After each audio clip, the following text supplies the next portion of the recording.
on va parler toujours un petit peu marketing, comme ça c'est le rendez-vous du mardi. Et comme tu le disais tout à l'heure en titre, on va se dire, en fait, on n'attrape pas les clients avec du vinaigre.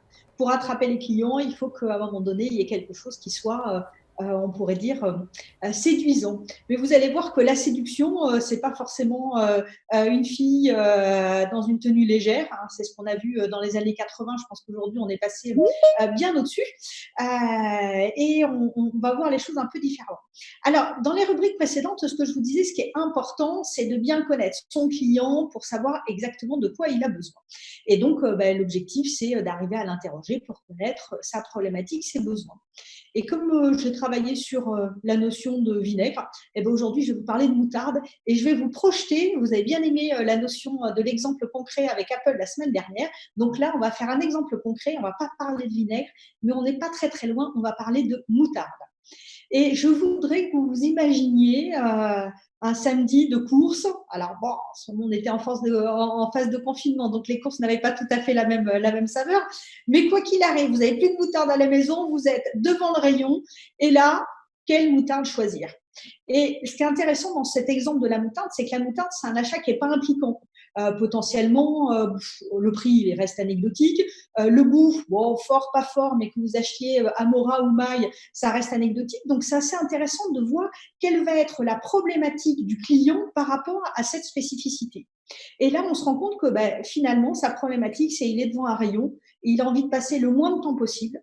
Et donc, il faut que le choix soit facile et évident pour lui. Alors, qu'est-ce qu'ont fait les moutardiers? Ils ont, par exemple, mis, et c'est intéressant puisque Marion parlait tout à l'heure de recyclage, ils ont mis des verres qui sont jolis. Alors, potentiellement, vous pourriez très bien avoir le service de 12 verres à whisky. Bon, quoique, au niveau de la forme, ça reste assez basique. Ça peut être aussi tous les verres liés au dessin animé qu'on va retrouver pour les enfants. Mais dans l'exemple concret que je vais vous donner, je vais vous parler en fait de la moutarde Amora. Pour toi, Amora, c'est quoi? Si je te dis, Ah, ça te moi, parle? la C'est quoi la marque. petite accroche d'Amora?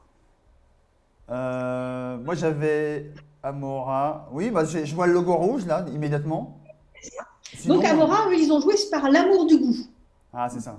Voilà. C'était le truc, on allait directement sur la partie goût. Alors, c'est relativement basique, c'est pour ça que je vais vous donner un autre exemple que je trouve encore plus pertinent. C'est l'exemple de Maille. Et je vous ai fait une petite sortie. Alors, c'est une pub qui initialement était télévisée. C'est Il n'y a que Maille qui maille. Est-ce que ce logo-là ou cette accroche-là, Benjamin, te parle?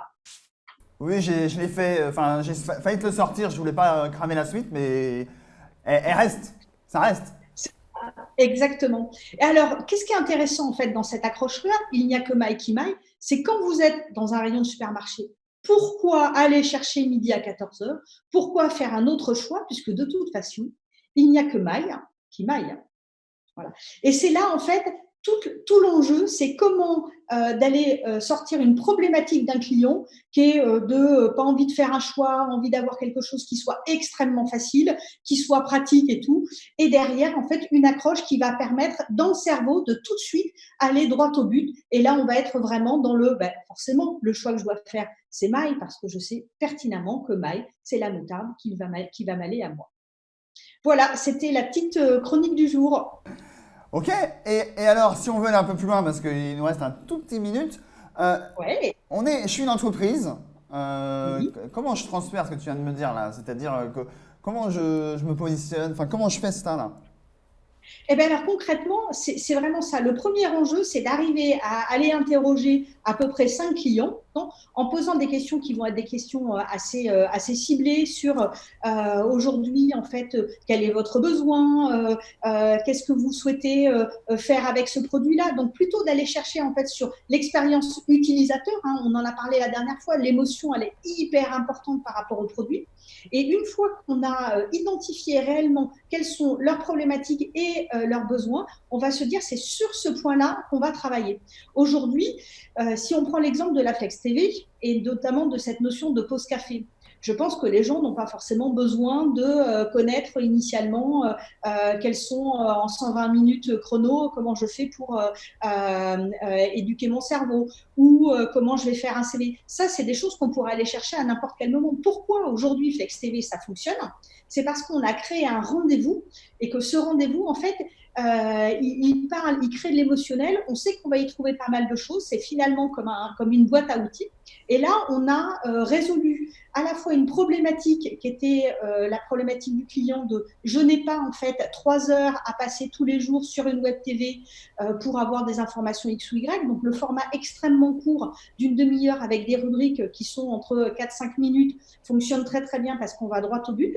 Et derrière, ça répond aussi à un besoin qui est de j'ai envie aussi de voir d'autres choses que le corona, de pouvoir grandir, de pouvoir cultiver, de pouvoir apprendre. Et on est sur un format qui est complètement idéal.